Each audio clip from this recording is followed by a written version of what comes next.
Good morning everyone. ఈరోజు నేను తిరుపతి వెళ్ళటం అయితే జరిగింది. ఇక్కడ మీరు చూస్తున్నారు విష్ణు నివాసం. ఎందుకంటే చాలామందికి ఇక్కడ టోకెన్స్ ఎక్కడ ఇస్తున్నారో అర్థం కావట్లేదు. వచ్చేసిన తర్వాత ఫ్రీ దర్శనానికని వెళ్ళిపోతున్నారు. టైం ఎక్కువ పట్టేస్తుందండి, ఇంకా రావాలంటే చాలా ఇబ్బంది అవుతుందని ఫీల్ అవుతున్నారు. బట్ ఒకటి ఏంటంటే, మీరు టోకెన్స్ తీసుకొని వెళ్ళడం వల్ల ఎవరైనా ఎస్పెషల్లీ పెద్దవాళ్ళు కానీ చిన్నపిల్లలు ఉన్న వాళ్ళకి ఇబ్బంది లేకుండా ఉంటుందండి. యంగ్గా ఉన్న వాళ్ళకి ఎంత సమయమైనా నుంచోగలుగుతారు. ఈవెన్ పెద్దవాళ్ళు కూడా ఉండగలరు. కానీ కొన్ని సమయాల్లో కొంతమందికి చాలా ఇబ్బంది అయ్యే అవకాశం ఉంది. అందుకే ఇక్కడ టోకెన్స్ అనేవి ఎక్కడిస్తారో తెలియక చాలా ఇబ్బంది పడ్డారు చాలామంది. ట్రైన్లో వచ్చే వాళ్ళకి విష్ణు నివాసం, అలాగే బస్సులో వచ్చే వాళ్ళకి శ్రీనివాసంలో 2 చోట్ల ఇస్తారండి టోకెన్స్. ఇప్పుడైతే ప్రస్తుతం మార్నింగ్ స్లాట్ జరుగుతుంది. మార్నింగ్ వచ్చేసరికి 2:00కి లైన్లో నుంచునే వాళ్ళు కూడా ఉన్నారు. 2:00 నుంచి స్టార్ట్ చేస్తారు. అప్ టు ఎన్ని టికెట్స్ ఉంటే అన్ని ఇస్తున్నారు. అదే రోజున మళ్ళీ మధ్యాహ్నం 2 PM ఇస్తున్నారండి. అది నెక్స్ట్ డే టికెట్స్ అవుతాయి. మీరు మార్నింగే వెళ్తే ఆ రోజుకి దర్శనం అయ్యే అవకాశం ఉంటుంది. లేదు, మీరు ఆఫ్టర్నూన్ 2 PM స్లాట్కి వెళ్తే మీకు ఆ తర్వాత రోజున ఈవినింగ్కి టికెట్స్ వస్తాయండి, టోకెన్స్ అనేవి.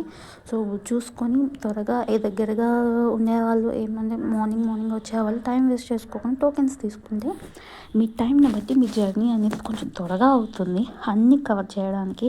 అసలు తిరుమల అంటేనే ఏదో కొండపైన శ్రీ వరాహస్వామిని దర్శించి పుష్కరంలో స్నానం చేసి స్వామిని దర్శించుకోవాలనేది ఉంది. సో మీకు టైం ఉంటే ఇవన్నీ కవర్ చేయడానికి ఉంటుంది. అలాగే పసిపిల్లలు బిలో 1 ఇయర్తో వచ్చిన వాళ్ళకి ఫ్రీగా దర్శనం ఉంటుందండి సుబుదం దగ్గర. అంటే మీరు స్వామివారి ధ్వజస్తంభం ఉంటుంది చూసారా, దానికి ఎడమ పక్కన సుబుదం అని ఉంటుంది. ఎవరిని అడిగినా చెప్తారు. మీ ఆధార్ కార్డ్ తీసుకొని 1 ఇయర్ బిలో ఉన్న పిల్లలతో మీరు వెళ్తే త్వరగా దర్శనం అయ్యే అవకాశం ఉంటుందండి. లైన్లో నుంచొని పిల్లలతో ఇబ్బంది పడక్కర్లా. ఈవెన్ వాళ్ళు ఫుడ్ కూడా సర్వ్ చేస్తున్నారు. మిల్క్ కానీ ఫుడ్ కానీ ఇస్తున్నారు.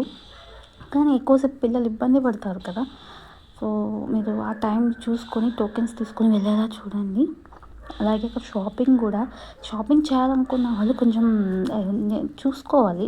కానీ కలెక్షన్స్ బాగున్నాయి. కొన్ని ఈవెన్ టాయ్స్ కానీ ఇయర్ రింగ్స్ కానీ చాలా బాగున్నాయి.